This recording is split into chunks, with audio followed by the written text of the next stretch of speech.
हरियाणा के करनाल में एसीबी ने रिश्वतखोरी के मामले में पुलिस कर्मचारियों के खिलाफ कार्रवाई करते हुए सेक्टर 9 चौकी पर छापा मारा। टीम ने हेड कांस्टेबल संजीव को रिश्वत लेते हुए रंगे हाथों गिरफ्तार किया है। आरोप है कि एक मामले में जब्त की गई स्कूटी छोड़ने के बदले रुपयों की मांग की गई थी। कार्रवाई के दौरान पुलिसकर्मी महादेव एसीबी टीम को देखकर मौके से फरार हो गया। उसकी तलाश के लिए अलग टीम को गठित किया गया है। एसीबी पूरे मामले की जांच कर रही है।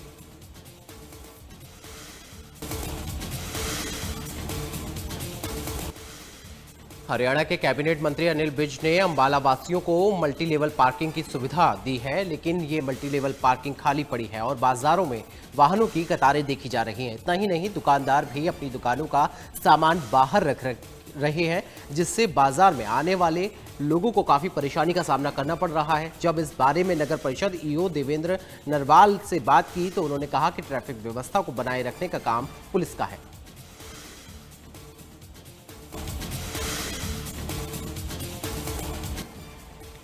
पंचकुला जमीन घोटाला मामले में विजिलेंस ने पूर्व तहसीलदार विक्रम सिंगला को गिरफ्तार कर लिया। पुलिस ने विक्रम सिंगला को एसीजेएम कोर्ट में पेश किया, जहां से उसे 2 दिन की पुलिस रिमांड पर भेज दिया गया। पुलिस अब विक्रम सिंगला को 31 जुलाई को फिर से कोर्ट में पेश करेगी।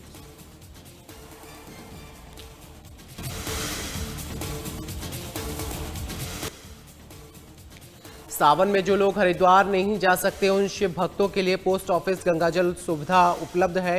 अंबाला, पंचकुला, यमुनानगर में मुख्य मंदिरों के बाहर स्टॉल लगाकर शिव भक्तों के लिए गंगाजल मुहैया कराया जाएगा। जीपीओ अंबाला अधीक्षक ने कहा कि गंगाजल के लिए हमने विशेष प्रबंध किया है ताकि हमारे मुख्य डाकघरों के द्वारा आम पब्लिक को गंगाजल उपलब्ध कराया जा सके। उन्होंने बताया कि गंगाजल का कोई रेट नहीं होता, जो खर्च होता है सिर्फ वो ही लिया जाता है।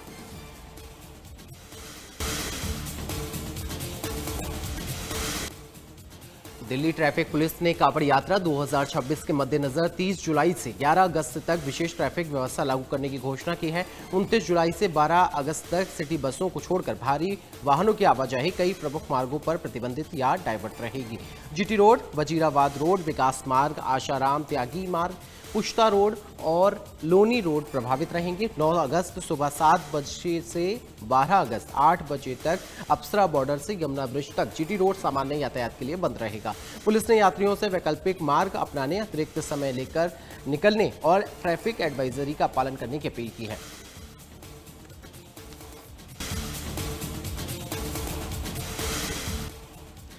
दिल्ली एनसीआर में आईएमडी ने येलो अलर्ट जारी किया है, जिसमें भारी बारिश और तेज आंधी की चेतावनी दी गई है। मौसम विभाग के मुताबिक दिन भर हल्की से मध्यम बारिश के साथ कई स्थानों पर तेज हवाएं चल सकती हैं।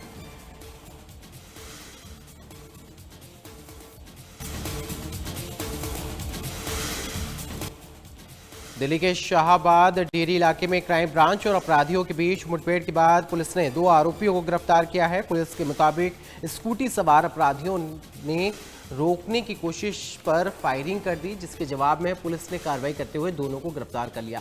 गिरफ्तार आरोपियों में एक हिमांशु भाऊ गैंग का सक्रिय सदस्य है, जबकि दूसरा नाबालिग बताया जा रहा है। दोनों के पास से 2 अवैध पिस्टल भी बरामद हुई हैं और शुरुआती जांच में उनका नाम जोगिंदर डबास हत्याकांड से जुड़ा हुआ सामने आया है। पुलिस अब ये भी जांच कर रही है कि दोनों किसी नई वारदात को अंजाम देने की फिराक में थे या नहीं।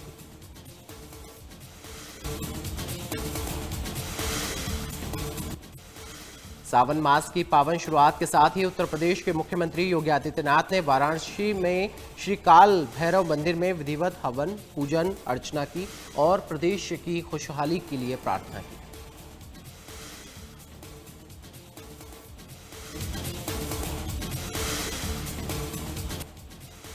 आईपीएस अधिकारी तरुण गाबा ने लखनऊ पुलिस कमिश्नर का कार्यभार संभाल लिया है। तरुण गाबा ने कहा कि बदलते दौर में अपराध का स्वरूप तेजी से बदल रहा है और साइबर क्राइम सामने आना सबसे बड़ी चुनौती बनकर उभरा है। उन्होंने कहा कि लखनऊ पुलिस ने साइबर अपराध के खिलाफ अब तक प्रभावी कार्रवाई की है और कई आरोपियों को गिरफ्तार किया गया। अब इस अभियान को और तेज किया जाएगा। इसके अलावा लोगों को जागरूक करने के लिए अभियान भी चलाया जाएगा।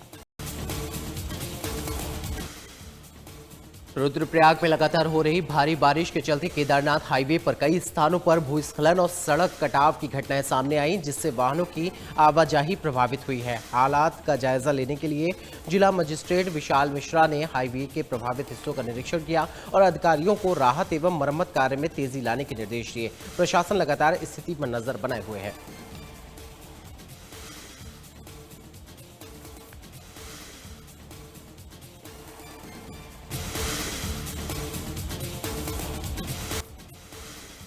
बागेश्वर में हो रही भारी बारिश से सरयू और गोमती नदियों का जलस्तर लगातार बढ़ता जा रहा है। जिला मुख्यालय में पीडब्ल्यूडी लिंक रोड पर पानी भरने से सड़क तालाब में तब्दील हो गई। कई घरों में गंदा पानी घुस गया, जबकि यूपीसीएल के आवासीय कॉलोनी भी जल भराव से प्रभावित हुई।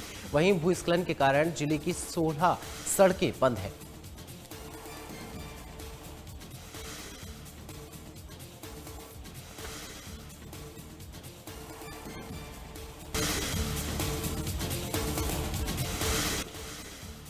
मसूरी में भारी बारिश और भूस्खलन के बाद राहत कार्य लगातार जारी है।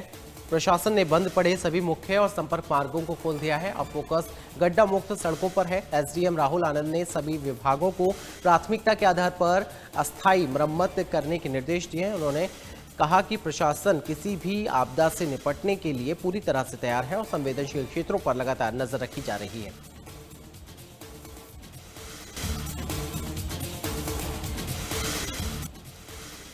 हिमाचल प्रदेश में एक बार फिर बारिश की रफ्तार बढ़ने की संभावना है। मौसम विभाग ने 30 जुलाई और 31 जुलाई के लिए चंबा, कांगड़ा और मंडी जिलों के लिए ऑरेंज अलर्ट जारी किया है। प्रदेश में 3 अगस्त तक मौसम खराब रहने का अनुमान जताया गया है।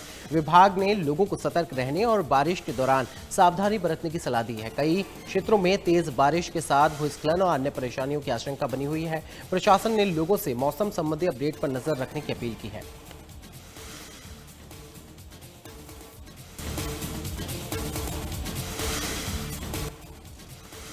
कॉमनवेल्थ गेम्स 2026 की पुरुषों की 100 मीटर T47 पैरा एथलेटिक्स स्पर्धा में भारत के दिलीप गावित ने गोल्ड मेडल जीतकर देश का नाम रोशन किया। पद जीतने के बाद उन्होंने कहा कि शुरुआत थोड़ी धीमी रही, लेकिन बाद में उन्होंने रफ्तार बढ़ाई। दिलीप ने बताया कि उनकी मुख्य स्पर्धा 400 मीटर है, लेकिन 100 मीटर रेस में भी उन्हें अच्छा अनुभव मिला।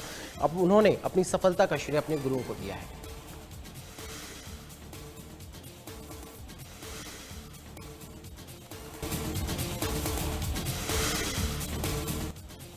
स्कॉटलैंड के ग्लासगो में 2026 कॉमनवेल्थ गेम्स में भारतीय एथलीट श्री शंकर ने जीता सिल्वर मेडल। मेडल जीतने के बाद श्री शंकर ने कहा कि उनका लक्ष्य गोल्ड जीतना था। उन्होंने कहा कि सिल्वर मेडल मिलने की खुशी है, लेकिन प्रदर्शन से पूरी तरह संतुष्ट नहीं है, क्योंकि वो इससे बेहतर छलांग लगाना चाहते थे। श्री शंकर ने कहा कि वो बर्मिंघम में सिल्वर का हिसाब गोल्ड जीत कर चुकाना चाहते थे। उन्होंने पिछले 2 वर्षों की कठिन परिस्थितियों का जिक्र करते हुए देश का प्रतिनिधित्व करने का अवसर मिलने पर सभी का आभार व्यक्त किया।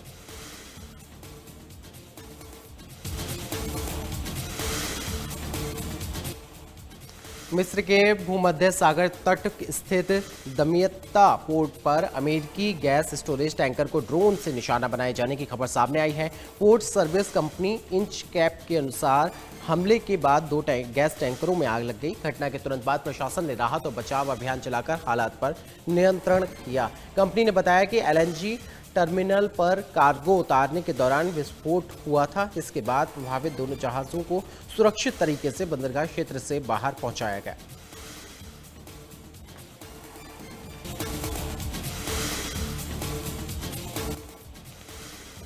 इजराइल के प्रधानमंत्री नेतन्याहू ने वाशिंगटन में अमेरिकी रक्षा मंत्री पीट हेगसेथ से मुलाकात की। बैठक के बाद नेतन्याहू के कार्यालय ने सोशल मीडिया प्लेटफॉर्म एक्स पर तस्वीरें साझा की। हालांकि दोनों नेताओं के बीच किन मुद्दों पर चर्चा हुई, इसकी आधिकारिक जानकारी नहीं दी गई। मिडिल ईस्ट में तनाव लगातार जारी होने के बीच इस मुलाकात को अहम माना जा रहा है। दोनों देशों के बीच सुरक्षा और क्षेत्रीय हालात को लेकर चर्चा होने की संभावना जताई जा रही है।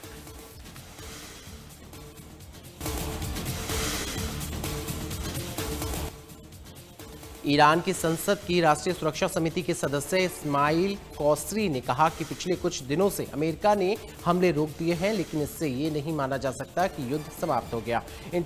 ईरान इंटरनेशनल के अनुसार कौसरी ने कहा कि युद्ध अभी लगातार जारी है और इसकी शुरुआत या समाप्ति का फैसला अमेरिका नहीं कर सकता। उनके इस बयान से संकेत मिला है कि क्षेत्र में तनाव अभी भी बना हुआ है।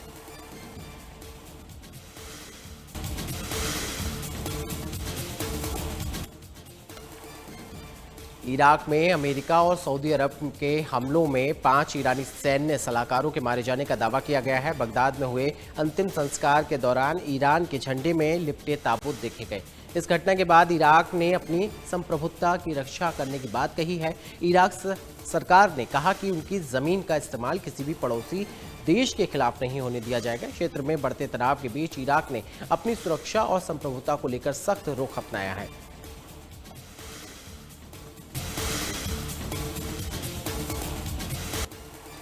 ईरान जंग में अब सऊदी अरब भी एंट्री ले चुका है। सऊदी ने अमेरिका के साथ मिलकर इराक में ईरान समर्थक पीएमएफ के लड़ाकों के ठिकानों पर हमले किए। इसमें 20 लड़ाकों की मौत हो गई है, जबकि 32 घायल हुए हैं। अमेरिकी सेना के मुताबिक इन ठिकानों से अमेरिकी सैनिकों और सऊदी अरब के ऊर्जा ठिकानों पर हमलों की तैयारी की जा रही थी। हमलों के कुछ घंटों के बाद ईरान ने जवाबी कार्रवाई में कई बैलिस्टिक मिसाइलें दागी। ये मिसाइलें जॉर्डन में अमेरिकी सैन्य अड्डे की ओर दागी गई थीं, लेकिन सभी को रास्ते में ही इंटरसेप्ट कर लिया गया।